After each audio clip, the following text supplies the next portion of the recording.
Now here are the news in details.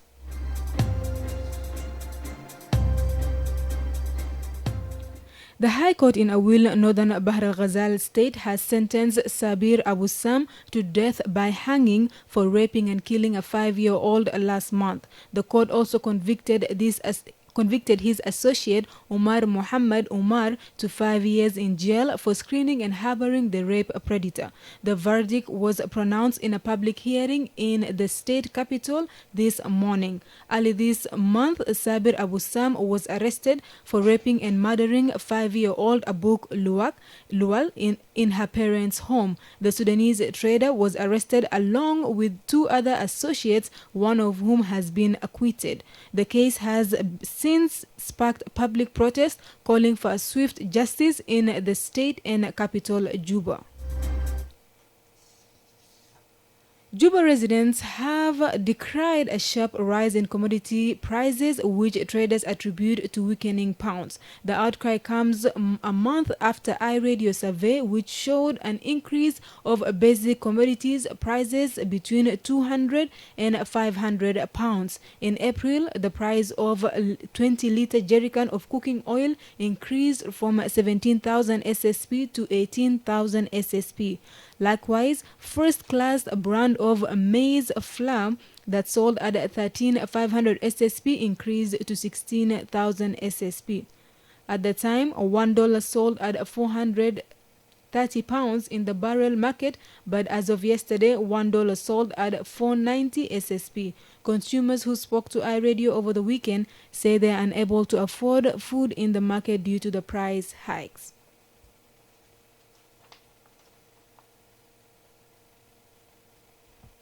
Wena zatu biga mag derasa ena marfina bamale yalke basa yanta gilgo iya haja fi suga sere gali ita gasa de iya haja gali dollar yazid والله زيادة لا أكثر من اللازم لأنه ممكن تبلغوا حاجة زيادة 3,000 ممكن 5 حسب النوع بتاع السلع. في سلع تانين زيادة بتوع ما كتير لكن زي الزيت والدقيق والسكر الحاجات اللي باكلوه يومي ده زيادة بتوع فاتحات. والله يا جد قالت بس انت تماتم بعد 15,000 20 30. Meanwhile, some traders admitted to increasing the commodity prices, saying the hike is due to the depreciation of pounds against the dollars. However, they say that the increment is also affecting their business as they are losing customers. First of all, we are dealing with there are no market really. Most people are suffering. Even when they come to the market to afford something, sometimes it's difficult for them because the situation they live in. That's why, seen from January up to now, traders are suffering here in the market. And unfortunately, the increment in dollar also come in, but we just say this increment, it is not like the previous other years. But really, there is no market because most of our citizens are suffering. That's why they cannot afford anything.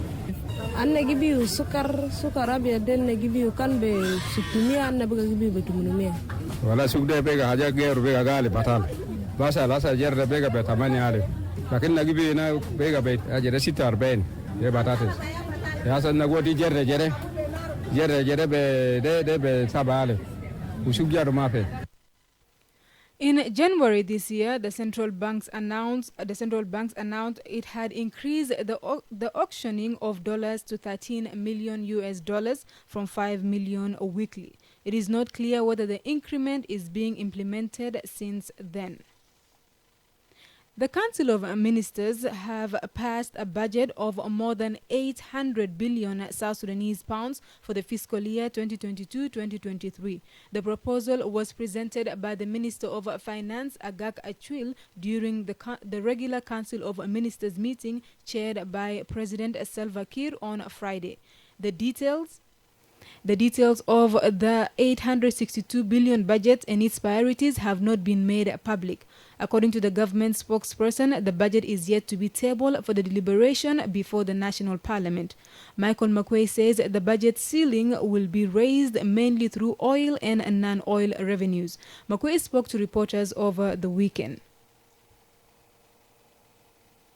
This ceiling was the first part of the budget and the ceiling was 862 billion South Sudanese pounds, and it is divided as follows: 763 billion South Sudanese pounds.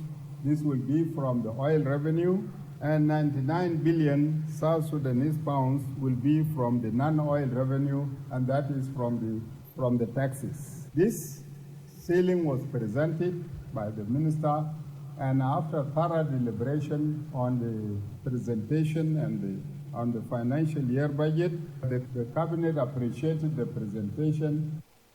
Minister Mokwei said that the budget will be tabled in the parliament before June. South Sudan's financial year covers 12 months, which runs from 1st of July to 30th June each year. By law, the budget is supposed to be submitted to the national legislature is in not later than the 15th of May of each financial year, but this has not been happening for the last 2 years.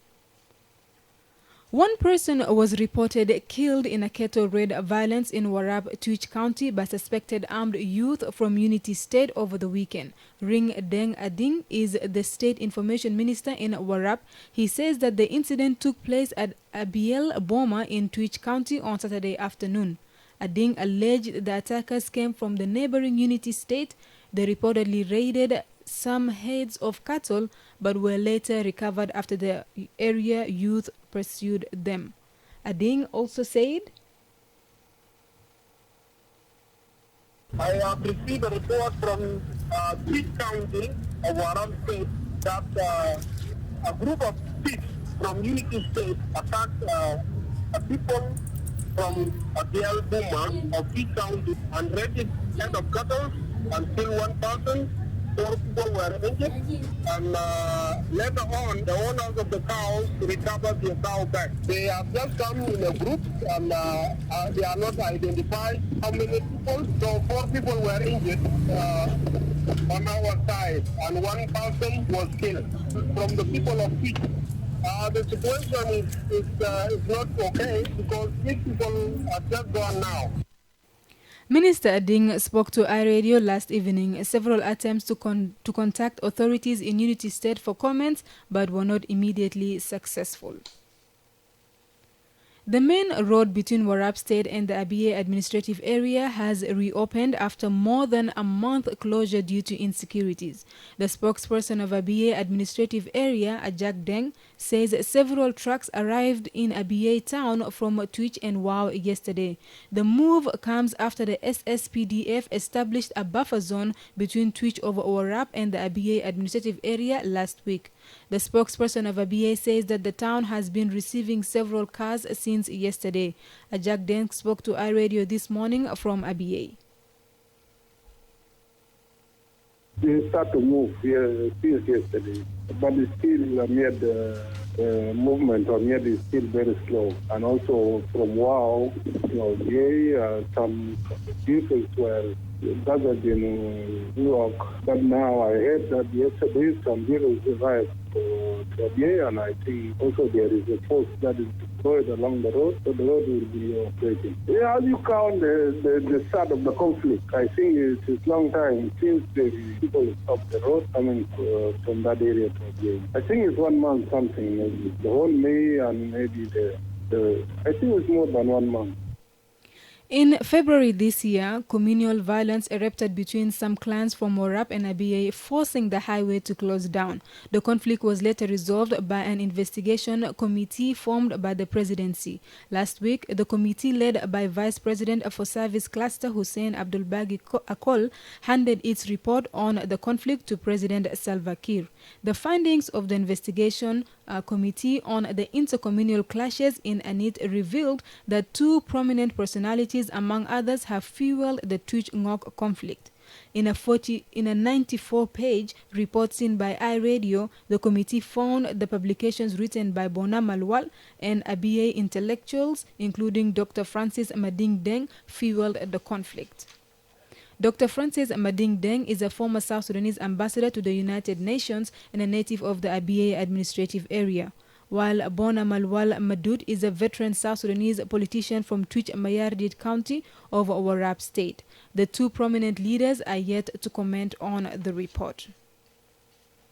You are listening to iRadio News, and now to the international news brought to you by MTN. My colleague here is going to join us. A criminal court in Egypt has sentenced a former presidential candidate to 15 years in prison with hard labor. Abdel Muhnim Abdel Fattah, who is 70 and ما تطوف بوزاك في محل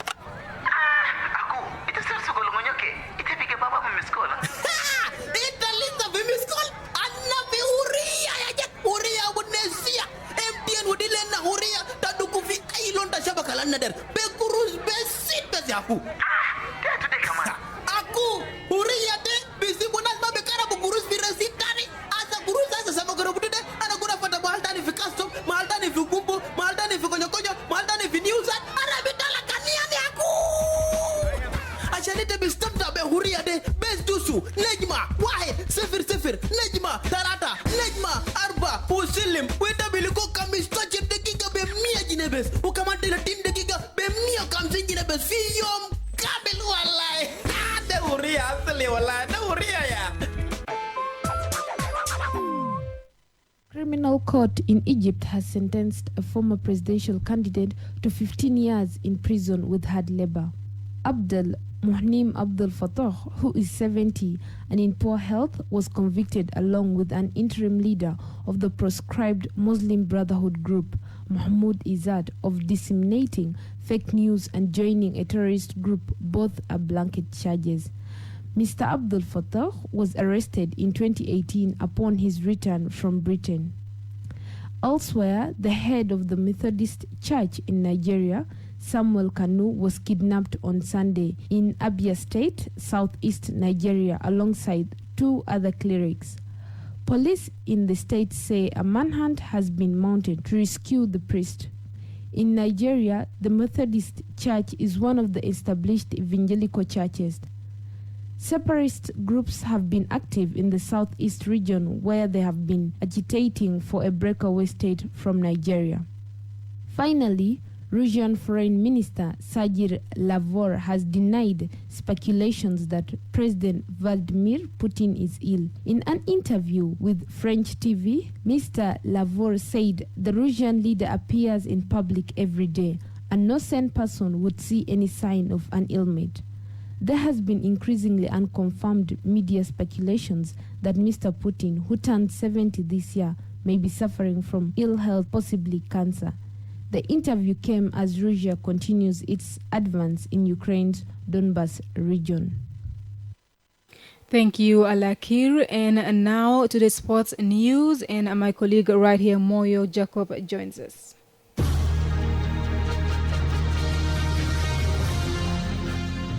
Thank you, Kafuki Jada. And to start with, South Sudan men's senior national team, Bright Stars friendly game against Sudan, has ended goalless draw yesterday in Morocco. The team will continue with preparation in Casablanca before they travel to Senegal on Tuesday tomorrow to face the Gambia national team on next Saturday, 4th June. Bright Star will depart to Kampala after Gambia game immediately for Malian game on 9th the same month.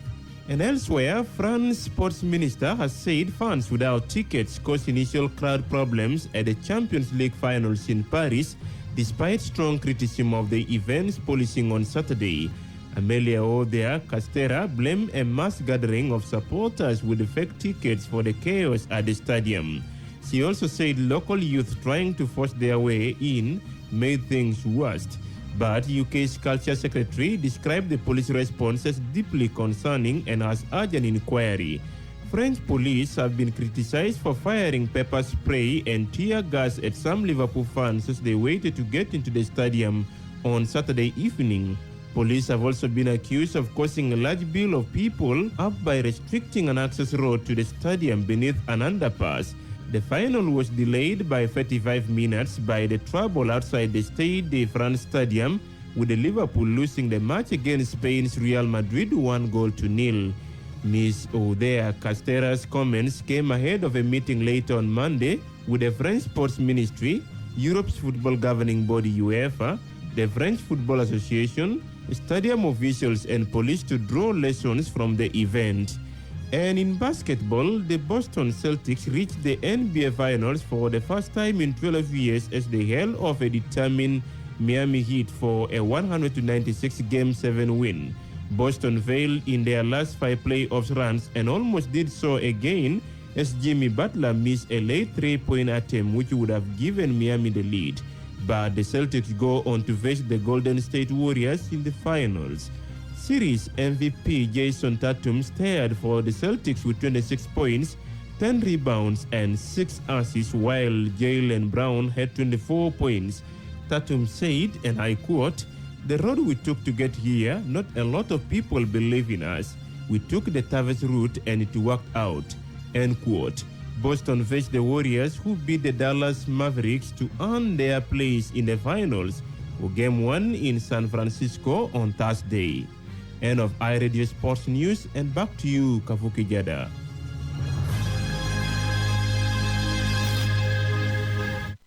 Thank you, Moyo Jacob, for the sports updates. You are listening to iRadio News, and to end this bulletin, here are the headlines again.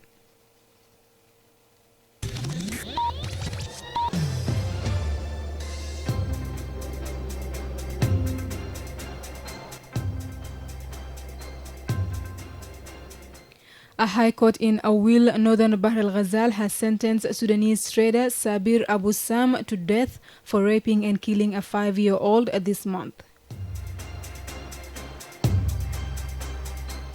Juba residents have decried a sharp rise in commodity prices, which traders attribute to the weakening of pounds. And the Council of Ministers has passed a budget of more than 800 billion South Sudanese pounds for the fiscal year 2022-2023.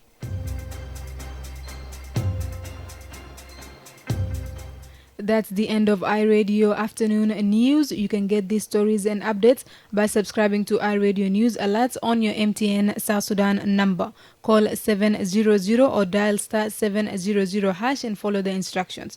If there's any story or event you would like iRadio to cover or report about, please send us a text message on +211 925 287 870. It's also our WhatsApp number. Follow us on Twitter at iRadio Juba, like our Facebook page iRadio, subscribe to our YouTube channel at iRadio South Sudan. You can also visit our website and listen to us online at www.iradio.org. Stay tuned for news in Arabic at 1/2 the hour. I am Kafuki Jada, and on behalf of the news team, thank you so much for listening.